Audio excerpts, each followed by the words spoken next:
Example number 8 है, given है T जो है आपका लीनियर ऑपरेटर है R4 से लेके R4 पे, such that T of A B C comma D हमने डिफाइन किया है टू ए माइनस का B first component, A plus का B second component, C minus का D and C plus D, this is the fourth first component second third and fourth. W1 जो है इन्होंने define किया है, कैसे डिफाइन किया है, S comma T and 0 0, S and T जो है आपका मेंबर है किसका, रियल नंबर का। W2 जो है वो आपका डिफाइन किया गया है 0 0 S comma T, S and T this belonging to the real number. Now you can check W1 जो है टी इनवेरिएंट है, यानी टी ऑफ W1 जो है कंटेंट होगा W1 के अंदर। Similarly T of W2 has to be contain in W2। क्यों, क्योंकि अगर मैं कोई भी एलिमेंट लेता हूँ W1 के अंदर तो आपका किस फॉर्म का एलिमेंट होगा, कोई भी एलिमेंट मैंने लिया W1 में तो वो आपका एलिमेंट होगा ए कॉमा बी टाइप का, A comma B comma 0 0। Then T of C अगर मैं निकालता हूँ तो that will be T of A comma B 0 0। अब यहाँ से अगर मैं निकालता हूँ तो सी डी यहाँ पे है, ये 0 ये 0, ए कॉमा बी केवल इन दोनों कंपोनेंट में है, तो that will B 2a minus का b, a प्लस का b एंड ये आपका 0 0 हो जाएगा। तो अगेन ये है जो है आपका किस फॉर्म में है, W1 में है, क्योंकि ये रियल नंबर है ये भी रियल नंबर है, ये भी आपका किस फॉर्म का हो जाएगा, C1 C2 टाइप का and 0 0। So again it will belong to W1. Similarly you can prove for this. So these are invariant subspecies हैं W1 and W2। अब इसके कॉरस्पॉन्डिंग जो बेसिस है ये आपको पता है E1 E2 इसकी बेसिस है। तो बेसिस जो है हमने अज्यूम कर ली बीटा 1, W1 के कॉरस्पॉन्डिंग है वो है E1 E2। सिमिलरली W2 जो है उसके कॉरस्पॉन्डिंग बेसिस बीटा है वो आपके पास है E3 E4, E3 E4 and you know, क्योंकि V जो है हम लिख सकते हैं direct sum of W1 plus W2 में लिख सकते हैं, क्योंकि कोई भी अगर एलिमेंट है यहाँ पे A B C D type का तो उसको मैं लिख सकता हूँ A B comma C comma D को मैं लिख सकता हूँ A B comma 0 0 plus 0 0 C comma D. ये आपका W1 का मेंबर है और ये आपका W2 का मेंबर है एंड इंटरसेक्शन जो है दोनों के बीच में 0 है, क्योंकि अगर मैं अज्यूम कर लेता हूँ दोनों के इंटरसेक्शन में W1 इंटरसेक्शन W2 के अंदर कोई एलिमेंट है ए बी सी डी तो इसमें बिलोंग करेगा। W1 में क्या है, लास्ट के दो कंपोनेंट 0 है, यानी कि C is equal to D equal to 0। Belong करता है W2 में यानी कि फर्स्ट दो कंपोनेंट 0 है, तो A कॉमा बी 0, यानी कि इंटरसेक्शन में जो है केवल सिंगलटन 0 है, that is singleton 0. So B is written as direct sum of W1 and W2, and W1 is T invariant, W2 is T invariant. There V T का that will be the characteristic polynomial of this T के corresponding, that will be characteristic polynomial of W1 के corresponding आएगी and into W2 के corresponding। ठीक है, तो निकालने के लिए क्या करेंगे, बीटा आपकी बेसिस है V, that will be the E1 E2 E3 E4। E1 जो है आपका बेसिस है W1 के, ये बेसिस है W2 के corresponding and W1 is T invariant, यानी कि T of W1 is contain in W1, T of W2 is contain in W2। तो W1 के अंदर कंटेंट है तो उसको मैं इसी के लीनियर कॉम्बिनेशन लिख सकता हूँ, TW of E1 is T of E1 and T of E1 E1 जो आएगा T ऑफ 1 0 0। तो T ऑफ ए की वैल्यू आपके पास 1 है एंड ऑल अदर आर 0, तो ये कितना हो जाएगा 2 एंड बाकी एलिमेंट कितने हैं, यहाँ पे 2 है और एक की वैल्यू यहाँ पे 1 है, तो 0 0। तो इसको मैं लिख सकता हूँ 2E1 plus E2 and all other elements जो है दूसरे एलिमेंट जो है वो आपके 0 हैं। तो ये आपका है T ऑफ E1, ये आपका आएगा 2E1 plus E2, TW1 of E2, T of E2 that will B, ये आपका मिलेगा माइनस का E1 plus E2। Therefore matrix representation of TW1, इसको मैं अज्यूम कर लेता हूँ B1, so that will be the E1 E2, E1 E2 2 1 minus 1 1। Similarly you can find matrix representation for TW2 of E3, that will be T of E3, ये आपका मिलेगा E3 plus E4, TW of E4 that is T of E4, तो ये आपका आएगा minus का E3 plus E4। therefore इसकी matrix representation में अज्यूम कर लेता हूँ beta 2 respect to basis beta 2, तो ये आपका E3 E4 1 1 माइनस का 1 एंड 1। अब अगर आपको लिखना है मैट्रिक्स टी के कॉरस्पॉन्डिंग लिखना है तो T ऑफ E1 निकालेंगे, तो T ऑफ E1 जो है वो TW ऑफ E1 के इक्वल है, तो ये आपका आया था 2E1 प्लस E2, उसको हम लिखेंगे 0 time of E3, 0 time of E4, similarity of E2 that is TW of E1, ये आपका है माइनस का E1 प्लस E2 यानी कि 0 time of E3 plus 0 time of E4, similarity of E3 that is, ये आपका मेंबर है basis W2 के लिए, तो TW2 of E3, E1 plus E3 है, तो E3 प्लस E4, ये आपका 0 dot E1 plus 0 dot E2, फिर T ऑफ E4 अगर मैं निकालता हूँ तो TW2 के कॉरस्पॉन्डिंग निकलेगी, दैट इज माइनस का E3 plus E4 and 0 time of E1 plus 0 time of E2. The matrix representation of T with respect to the basis beta, that will be 2 1 0 0 minus का 1 1 0 0 and it will be 0 0 0 0, तो corresponding कितना है E3 corresponding 1 1 और ये आपका है minus का 1, तो ये आपका B1 है TW1 के कॉरस्पॉन्डिंग, ये आपका है TW2 के कॉरस्पॉन्डिंग. तो characteristic polynomial of A matrix that will be the determinant of, तो B1 में अज्यूम कर लेते हैं, उसको B2 में अज्यूम कर लेते हैं, तो determinant of B1 minus T identity 0 0, B2 minus T identity, तो इसका characteristic polynomial of this matrix into characteristic polynomial of this matrix, ये अगर FT है तो that will be the characteristic polynomial of F1 के कॉरस्पॉन्डिंग, W1 के corresponding है और ये आपका W2 के कॉरस्पॉन्डिंग है, तो we can write in this form में T आपका linear operator given है on a finite dimensional vector space V. These are the invariant subspaces such that V can be written in the form of that sum. Beta is the ordered basis for Wi, and then beta will be the union of these bases will be the basis for the vector space V. A हमारी matrix representation है beta के respect में, and Bi जो है matrix representation है with Wi के corresponding, क्योंकि these are the invariant subspaces. तो T of W1 उसके लिए बेसिस है बीटा 1, तो उसको हम लिखेंगे बीटा 1 के कॉरस्पॉन्डिंग ही हम उसको ले सकते हैं, जो अदर एलिमेंट होंगे वो जीरो जाते हैं, जैसे मैंने लास्ट क्लास में किया था. Therefore A can be written in this form. Reason क्या है कि T इनवेरिएंट है, तो T ऑफ बीटा 1 के एलिमेंट लिखूंगा तो वो बीटा 1 के कॉम्बिनेशन में ही आएगा, all other element will be zero. This is the reason because these are the T invariant subspaces. Now exercise question 1 है, क्वेश्चन नंबर 2 ये आप ट्राई करेंगे, सोल्व करेंगे खुद से. क्वेश्चन नंबर 3 ये मैंने करवा दिया है. Singleton 0, V, null space, range space, eigenspace, these are the T invariant subspaces. These are the T invariant subspaces. Next है आपके पास, नेक्स्ट क्वेश्चन है क्वेश्चन नंबर 11. क्वेश्चन नंबर 11 हमने यूज किया था साइक्लिक सबस्पेस के लिए. Let T be a linear operator on a vector space V. V is a non-zero vector in V, and W is the T cyclic subspace generated by V. Then prove that W is T invariant, ये हमने किया था. And similarly, any T invariant subspaces of V containing V also contain W. ये T invariant. Second remark था कि अगर कोई W जो होता है वो आपका स्मॉलेस्ट T invariant सबस्पेस होता है, यानी कि अगर U कोई invariant सबस्पेस है जो कि कंटेन करता है V को, देन जो आपका U है वो कंटेन करेगा W को. ये हमें प्रूव करना है. We have to prove this thing. तो फर्स्ट पार्ट है, लेट P जो है आपका लीनियर ऑपरेटर है वेक्टर स्पेस V से लेके V, ये लीनियर ऑपरेटर, एंड V जो है आपका नॉन जीरो एलिमेंट है belonging to the vector space V. Then W जो है T साइक्लिक सबस्पेस है जनरेटेड बाय V, यानी कि इसको हम लिख सकते हैं V T of V, T square V and so on. तो T is called T cyclic subspace generated by V.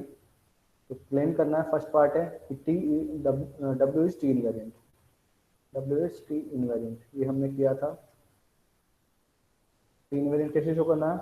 Invariant show करने का मतलब होता है कि T of W is contain in W. तो एलिमेंट अगर मैं कंसीडर करता हूँ W में से स्मॉल W, या तो वो V होगा या आपका T की पावर I की पावर J की फॉर्म में होगा. T की पावर I इंटू T इसके फॉर्म का होता है. Then T of W that will be the T of V, or in this case T of W will be the T of T to the power I plus 1 of V. In both case T of V यहाँ पे belong करेगा, T की power I plus 1 वो भी आपका belong करता है W में, that will belong to W. Therefore W is T invariant. Next part है बी पार्ट में प्रूफ करना है any T invariant subspaces, any T invariant subspace of V containing V को कंटेन करता है स्मॉल एलिमेंट को जिससे हमने जनरेट किया है, also contain W।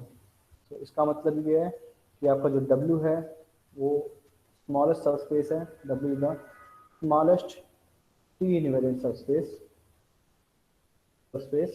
Of V containing the small element V। तो मैं अज्यूम करता हूँ कि मेरे पास एक इनवेरिएंट सबस्पेस है से U,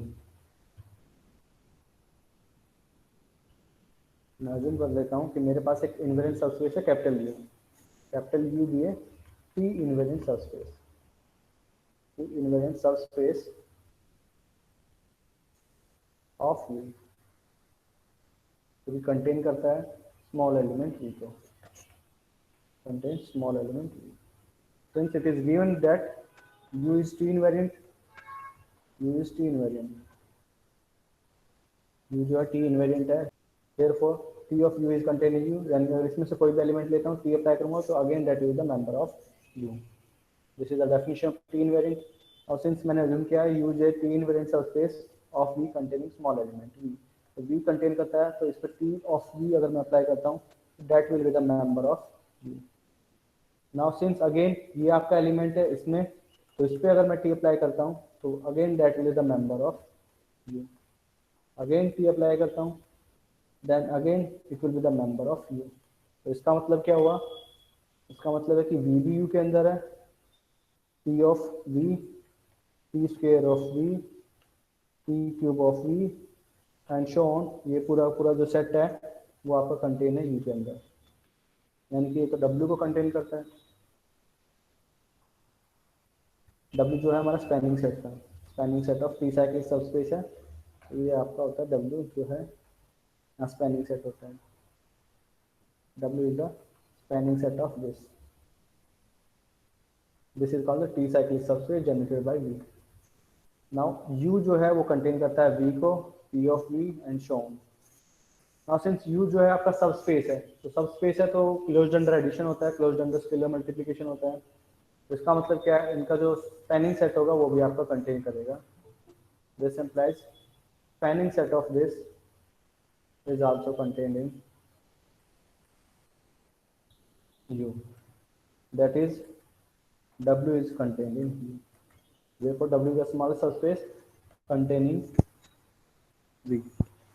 यहाँ पे एक थ्योरम यूज हुई है कि अगर आपके पास S जो है कोई भी सेट है, S is any set, then the spanning set of S is always a subspace, तो ये सबस्पेस होता है and मोreover any subspace of V that contains S, जो S को कंटेन करता है वो आपका आल्सो कंटेन करेगा the spanning set of S। तो W is the smallest subspace containing V। ठीक है, 23 में क्या गिवन है कि T जो है आपके पास भी ए लीनियर ऑपरेटर है, दिस भी a linear operator on the vector space V, and W जो है आपका T इनवेरिएंट है, W is T invariant subspace of V, invariant subspace of V, V1, V2 up to Vk, these are the distinct eigenvectors, these are the eigenvectors of T, these are the eigenvectors of T corresponding to distinct eigenvalues, ठीक है, for example lambda 1, lambda 2 to lambda 2 distinct eigen value के corresponding eigenvectors हैं। Then prove क्या करना है कि अगर मेरे पास जो eigenvector का सम है V1 plus V2 plus Vk, अगर ये W के अंदर बिलोंग करता है तो मेरे को इम्प्लाइज क्या करना है कि इंडिविजुअल एलिमेंट Vi वो भी आपके W के मेंबर होंगे for every I. So we will prove it by mathematical induction। Mathematical induction on speed.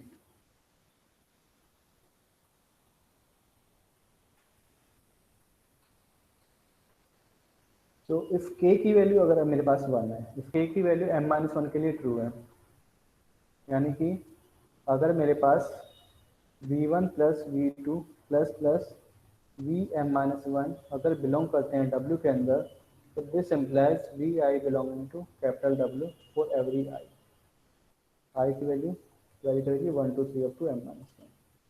तो ये मैंने अज्यूम कर लिया कि ये m-1 के लिए ट्रू है। तो मेरे को प्रूफ करना है k की वैल्यू m के लिए, we will prove it for m। Let us assume जो है कि v1 plus v2 up to vm belong करेगा w के अंदर। तो मैं अज्यूम कर लेता हूँ, उसको मैं नाम दे देता हूँ u मैंने मान लिया v1 plus v2 plus plus vm, ये आपका बिलोंग करता है w के अंदर। तो मेरे को शो क्या करना है कि वी आई जो होंगे वो बिलोंग करेंगे w के अंदर फॉर एवरी आई की वैल्यू 1 से लेके m तक, ये मेरे को क्लेम करना है। नाउ सिंस ये आपका u एलिमेंट है, कहाँ का नंबर है, w का। नाउ सिंस u जो मेंबर है आपका वो है w का, and w is T invariant given है, w is T invariant. w T invariant है, इसका मतलब t ऑफ u मैं अप्लाई करता हूँ इस पर, तो that will B member of w by definition. तो t ऑफ u यहाँ से कितना होगा, t of u that will B t of v1 plus v2 plus plus vm। Now since t जो है लीनियर ऑपरेटर है, we can write separately t of v2 plus plus t of vm। Given क्या है, हमारे पास eigen vector है, v1 v2 up to v के these are eigen vectors corresponding to distinct eigenvalues λ1 λ2 up to λ के। तो यहाँ पे t of v1 किसके इक्वल है, λ1 v1 प्लस ये आपका हो जाएगा λ2 v2 प्लस प्लस, और ये हो जाएगा आपका लैम्डा m था, लैम्डा m vm। जो लैम्डाइज हैं वो आपके डिस्टिंक्ट आइगन वैल्यूज हैं, these are the distinct eigenvalues। now also u जो है आपका वो क्या था, v1 plus v2 plus plus vm, ये आपका मेंबर है w का, ये भी मेंबर है w का। This is a member of capital W, this is a member of capital W। w जो है आपका सबस्पेस है वेक्टर स्पेस v का, therefore t of u minus u, lambda m कोई भी स्केलर है, तो लैम्डा m u जो कि आपका आइगन वैल्यू है लैम्डा m के कॉरस्पॉन्डिंग मैंने डिफाइन कर दिया, क्योंकि u जो है आपका बिलोंग करता है w में, तो w आपका सबस्पेस है, it is closed under addition and closed under scalar multiplication. तो लैम्डा m ऑफ u ये भी आपका w का मेंबर होगा, ये आपका मेंबर है w का, therefore that will be again a member of capital W, that is t of u कितना है हमारे पास, λ1 v1 plus λ2 v2 up to this thing, और माइनस मैं अज्यूम करता हूँ माइनस का lambda t of v1 plus λ2 v2 plus plus lambda m minus का 1 vm minus 1 plus lambda minus lambda m u, तो माइनस का लैम्डा m u कितना है u1 u2 up to u, तो माइनस का लैम्डा m v1 माइनस का lambda m v2 minus minus lambda m minus का 1 vm minus ये आपका m लैम्डा m जो मैंने मल्टीप्लाई किया लैम्डा m से, तो माइनस का लैम्डा m vm। अगर इन दोनों को मैं कंबाइन करता हूँ तो हम इसको लिख सकते हैं λ1 माइनस का lambda m v1 plus λ2 minus का lambda m v2 and plus plus so on lambda m minus का 1 माइनस का lambda m, it will be vm minus का 1, तो ये आपका वैनिश हो जाएगा, दोनों सेम है, so that is again a member of w। Now since given क्या है कि lambda i's are distinct, lambda i's are distinct, distinct है तो लैम्डा 1 माइनस लैम्डा m ये सारे सारे क्या होंगे, नॉन जीरो एलिमेंट होंगे। तो इसको जूम कर लेता हूँ कि अल्फा 1 के इक्वल है, alpha 1 v1 plus alpha 2 v2 plus plus alpha m minus का 1 vm माइनस 1। ठीक है, तो ये आपका एलिमेंट है t ऑफ u माइनस का lambda m u, this element is a member of w। Now अब आपको पता है कि अगर आपके पास T जो है लीनियर ऑपरेटर है, V1 वेक्टर है, आइगन वेक्टर है, V1 is an eigen vector corresponding to eigen value lambda, this implies this thing, then alpha time, मतलब उसका अगर मैं कोई स्केलर मल्टीपल कंसीडर करता हूँ, for example gamma time of V, then that is again an eigen vector. So gamma को मैं scalar, क्योंकि T लीनियर ऑपरेटर, तो गामा को हम बाहर निकाल सकते हैं, P of V that is gamma lambda of V, so that is lambda time of gamma of V, यानी कि V आइगन वेक्टर है तो उसका स्केलर मल्टीपल जो कि गामा जो है नॉन जीरो है, तो this is again an eigen vector corresponding to same eigen value. और आपको गिवन क्या है इसमें कि V1 V2 up to Vm these are the eigen vectors, these are the eigen vectors, ये आपको पता है, corresponding to distinct eigenvalues say lambda 1 lambda 2 up to lambda n। now अब ये आइगन वेक्टर है तो इनका scalar multiple alpha v1 alpha v2 ये भी आपका आइगन वेक्टर होगा अकॉर्डिंग टू दिस। अगर v eigenvector corresponding to eigen value lambda, then उसका scalar multiple non zero scalar multiple is again eigenvector. This implies alpha v1 ये भी आपका eigenvector होगा, alpha v2 up to alpha vm, these are the eigenvector, और eigenvalue same रहती है, तो ये आइगन वैल्यू जो है आपकी सेम रहेगी। तो alpha v1 alpha v2 up to alpha m, these are eigen vectors, these are the eigen vectors corresponding to eigen value lambda 1 lambda 2 up to lambda m। और हमने यहाँ पे अज्यूम क्या किया था कि अगर vi जो है आइगन वेक्टर हैं, vi जो यहाँ पे eigen vector corresponding to distinct eigen values such that अगर उनका समीशन बिलोंग करता है W के अंदर, तो दिस इम्प्लाइज इंडिविजुअल एलिमेंट आपका बिलोंग करेगा W के अंदर। देयरफॉर ये यहाँ पे क्या थे, आइगन वेक्टर थे, उनका समीशन बिलोंग करता है W के अंदर। तो मैंने शो किया अभी कि ये जो है आइगन वेक्टर है corresponding to distinct eigen values such that इनका समीशन जो है ये आपका बिलोंग करता है W के अंदर।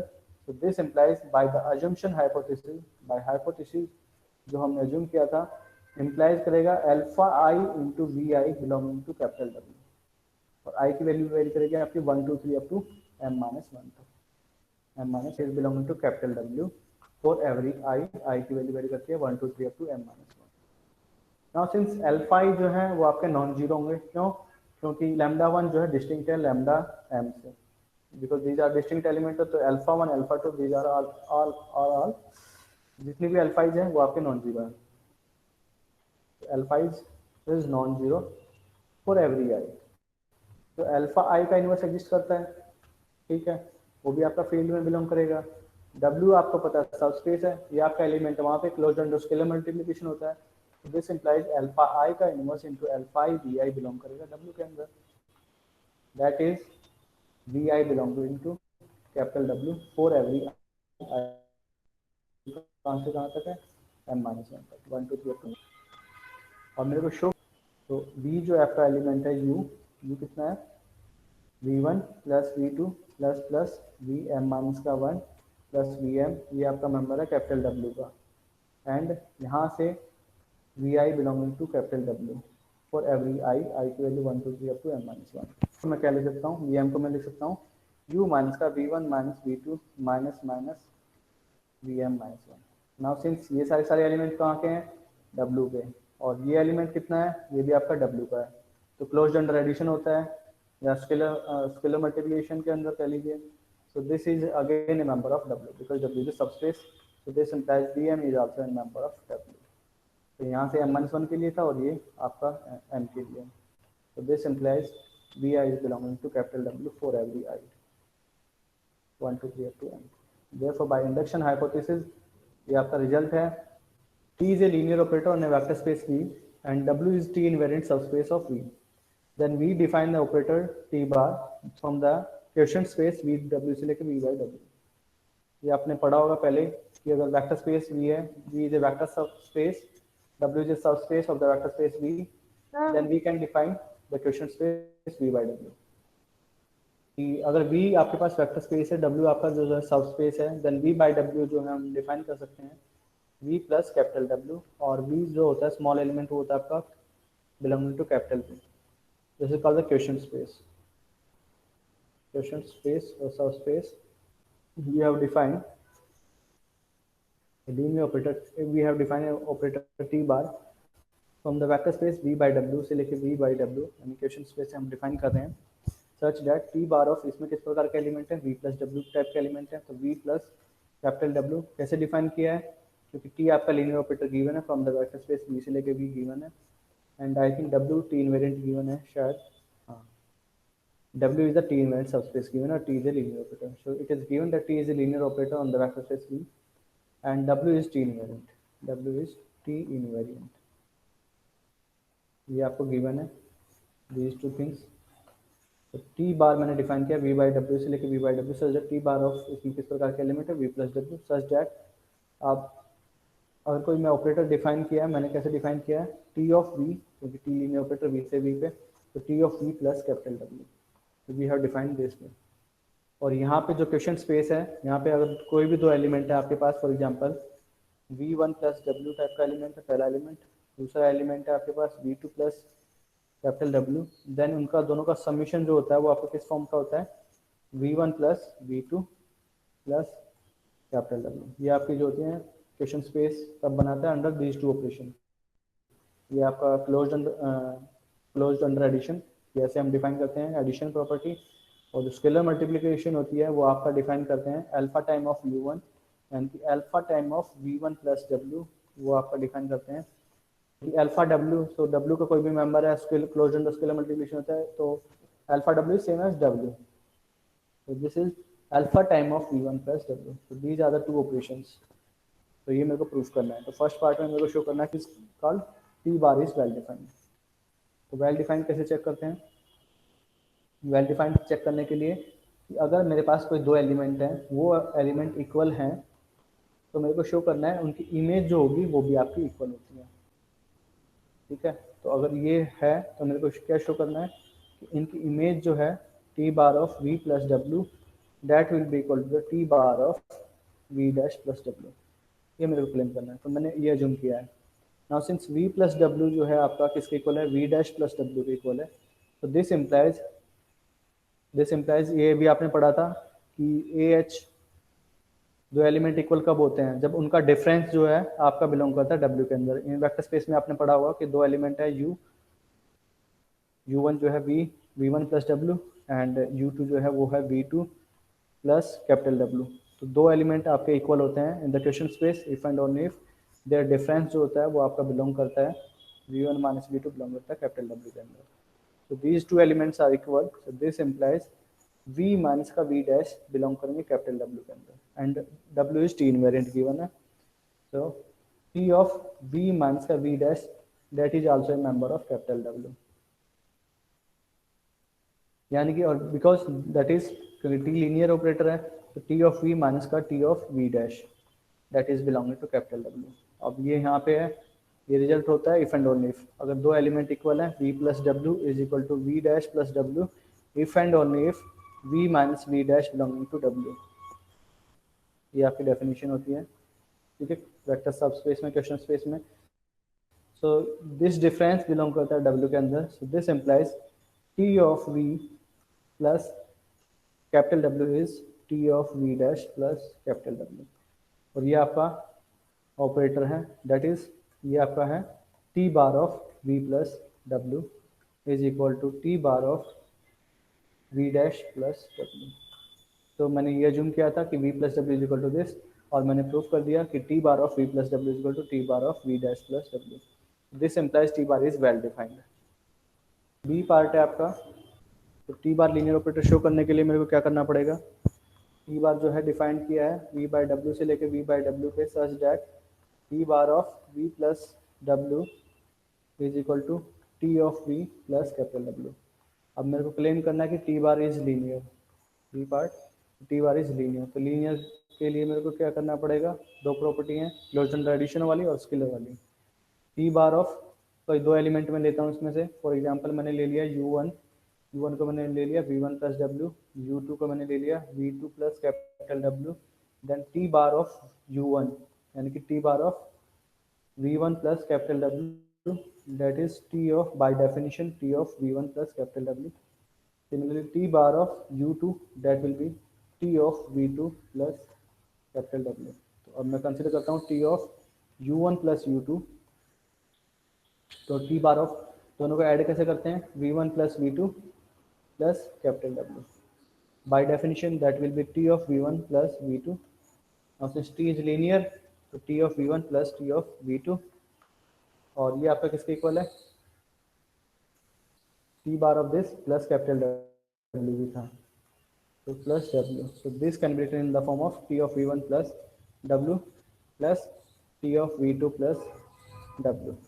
क्योंकि कोई भी ग्रुप होता है, जैसे आप ग्रुप में करते हैं तो G प्लस जी आपका G होता है ना, तो W कोई भी सबस्पेस है, तो W plus W that is again a W. So I can write in this form W plus W. So this is T of V1 plus W is T bar of U1 plus T bar of U2. ये आपके first property है. Second property है T bar of alpha U, that will be alpha time of U किसके equal था, V1 के equal था, U1 मान लीजिए.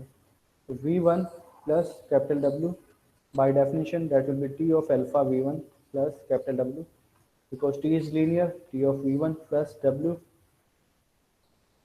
और मेरे क्या लिखना है, अल्फा टाइम ऑफ, अब ये क्या होता है, इसको हम लिख सकते हैं alpha time of T of v1 plus w, क्योंकि ये मेंबर है v का वेक्टर, क्योंकि t जो linear operator vector space v से लेके v पे है, this is an element of v. तो ये आपका टोटल एलिमेंट है क्वेश्चन स्पेस का. So I can write in this form. So that will be alpha time of t bar of u1. Therefore t bar is linear. T bar is linear operator. है ईटा जो है एक map define है v से लेके v by w पे. कैसे define करते हैं, नेचुरल होमोमॉर्फिज्म होती है, ये डिफाइन किया होगा आपने. कोई भी एलिमेंट यहाँ पे अगर मैं लेता हूँ तो उसको मैं डिफाइन कर सकता हूँ v प्लस डब्ल्यू पे, v प्लस कैपिटल W. ये भी आपका लीनियर होता है. कंसिडर करते हैं, पहले मैं निकालता हूँ ईटा t of v. So that is eta t of v, क्योंकि t जो है आपका लीनियर ऑपरेटर है वेक्टर स्पेस v से लेके v पे. So this that will be a member of v, जिसको हम ट्रीट करेंगे एक एलिमेंट वेक्टर स्पेस v का, और ये क्या करता है, उसमें w ऐड कर देता है. सो t of v plus capital W. अब मैं निकालता हूँ t बार ऑफ ईटा, इस पे लेता हूँ v पे. तो t बार ऑफ ईटा क्या है, ईटा ऑफ v. v क्या करेगा, ईटा मैप क्या करता है, v में w ऐड करेगा. तो that is t bar of v plus capital W. ठीक है, और टी बार क्या करता है, बाय जो डेफिनेशन है T of V plus capital W. So these are the same thing. Therefore eta tau is tau bar eta, यानी कि दोनों के दोनों कम्युनिकेट करते हैं. ठीक है, गिवन क्या है, टी जो है linear operator vector space v से लेके v पे W1 W2 up to W के, दीज आर टी इनवेरिएंट. ये आपका गिवन है, तो मेरे को क्लेम क्या करना है, इनका सबमिशन जो होगा वो भी आपका टी इनवेरिएंट होता है, दैट इज टी इनवेरिएंट. तो टी इनवेरिएंट के लिए मैं कोई भी एलिमेंट यहाँ पे लूंगा, मेरे को शो करना टी अप्लाई करूंगा तो again a member of this thing. तो अगर मैं कोई एलिमेंट लेता हूँ W इसके अंदर से, तो W को मैं लिख सकता हूँ W1 plus W2 plus plus W के.